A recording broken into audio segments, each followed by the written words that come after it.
Je ne sais pas si vous avez fait le même constat que moi, peut-être je me trompe, mais je pense que l'Iran tient sa résistance sur un élément qui est fondamental et qui est souvent négligé dans les pays musulmans. C'est-à-dire que les Iraniens, pour bâtir une idéologie patriotique, une idéologie capable de faire le sacrifice pour son pays, donner son sang, les Iraniens ont pu faire la différence sur un élément qui est fondamental chez les musulmans. C'est faire la différence entre l'islam et l'arabisation. Et c'est très important. Je vais vous donner juste un exemple. Les Iraniens ont bâti leur système sur l'enseignement de leurs valeurs, l'enseignement de ce qu'ils sont, l'enseignement de leur propre guide, de leur propre héros.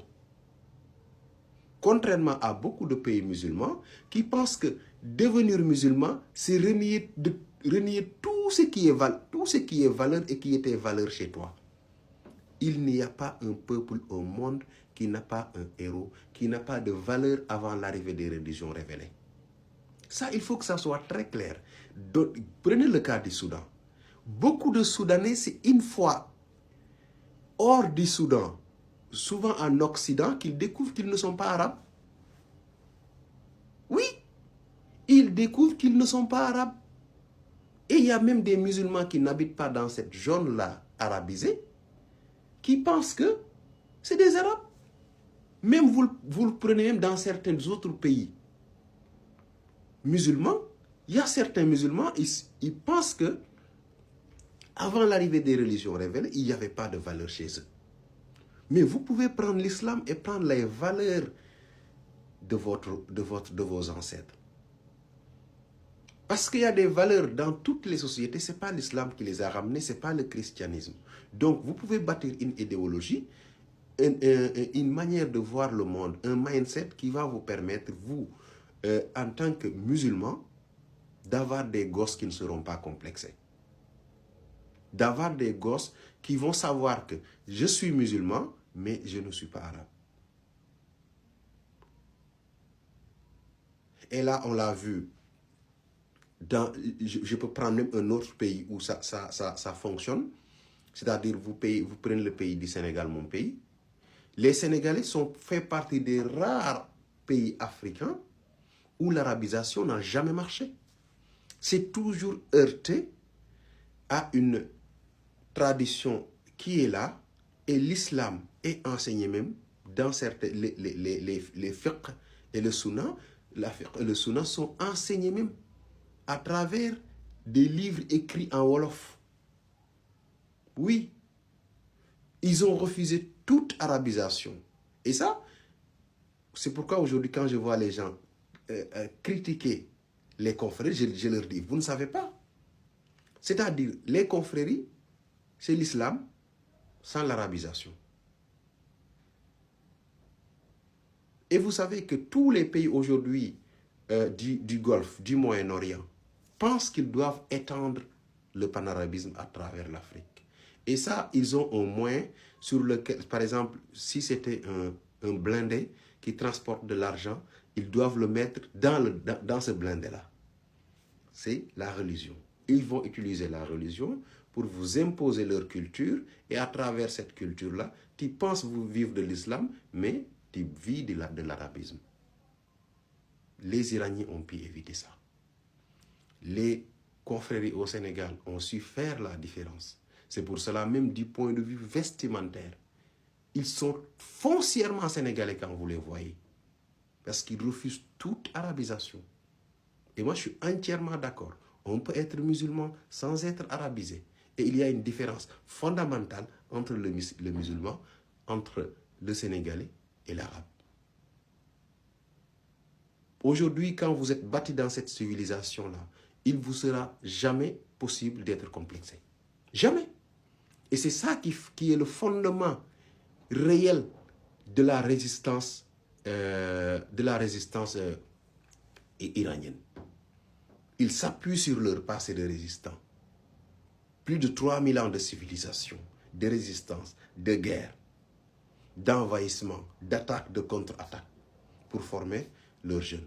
Aujourd'hui, l'Iran est un vivier de scientifiques.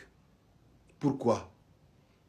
Parce qu'on les a fait savoir que votre civilisation de plus de 3000 ans là est bâtie à travers la connaissance de vos ancêtres, la connaissance de vos grands savants qui ont bâti cette civilisation, qui l'ont entretenue jusqu'à votre naissance. Donc, vous n'avez pas besoin de penser que tout ce qui ne vient pas de l'autre n'est pas bon. Et vous avez vu le résultat, la première femme prix Nobel de mathématiques au monde est iranienne et elle n'a jamais fait ses études hors de l'Iran. Jamais. Elle n'a jamais été ni aux États-Unis, ni en France, ni en Angleterre. Et elle a fait toutes ses études en Iran. Et elle est devenue prix Nobel. Donc, il faut qu'on fasse la différence. Si on veut avoir des peuples résistants qui croient à leur souveraineté bâtie à travers leur sacrifice, il faut qu'on sache qu'on ne peut pas importer une idéologie de défense. Il faut s'appuyer forcément sur nos propres valeurs, nous, Africains. Et je vais vous faire un constat. Plus un peuple est arabisé en Afrique noire, plus cette région-là est instable. Je ne vous parle pas de l'islam. L'islam n'a rien à voir avec l'arabisation. Parce que l'arabisation, le désir d'arabiser le continent africain est issu, ou bien d'arabiser le monde, est issu du panarabisme. Ça n'a rien à voir avec l'islam. Ça n'a rien à voir avec l'islam. Mais faites très bien le constat. Plus vous êtes, une région en Afrique est arabisée, plus elle est instable. Et je vais vous donner un autre exemple. Allez dans les pays au nord du Sahel, les pays frontaliers qui se croient des Arabes et le Sénégal. Le Sénégal compte 95% de musulmans. Pourquoi sa stabilité? Elle refuse l'arabisation. Les Sénégalais refusent l'arabisation. C'est des Sénégalais. On est musulmans, Sénégalais, point. Vous nous amenez l'islam, on l'adopte. Vous nous amenez le panarabisme, l'arabisation, on rejette. C'est ça que les Iraniens ont fait. Maintenant, ce qui reste pour les Sénégalais, c'est de bâtir cette idéologie-là également dans le domaine francophone.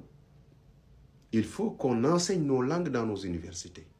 Il faut qu'on enseigne plusieurs chapitres,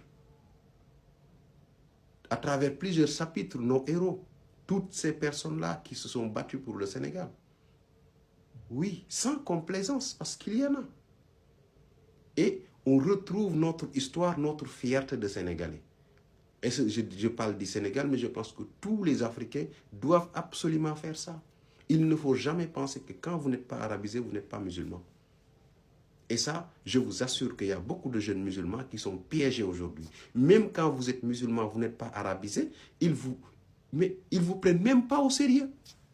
Alors qu'eux-mêmes, vous leur demandez c'est quoi la différence entre l'arabisation et l'islam, ils ne peuvent pas vous le dire. Et c'est extrêmement grave.